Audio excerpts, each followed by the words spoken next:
Let me briefly talk about what is the cost of maintaining a CNC lathe machinery.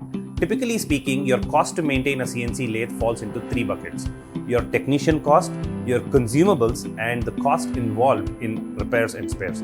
The technician will typically end up costing you about 5% of the machine value per year, and the technician typically does preventive maintenance checks and tries to make sure that nothing has gone wrong in a normal running of the machine.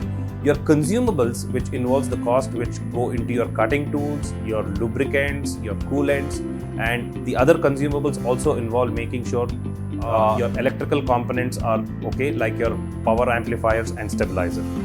Finally, whenever there is a machine breakdown because of an accident or any other thing, you end up spending on repair and spares. So overall, CNC lathe is a great tool to have, and with proper maintenance it can last for years. In case of damage or if any repair or maintenance support, get in touch with us. We are always there to help you. Thank you.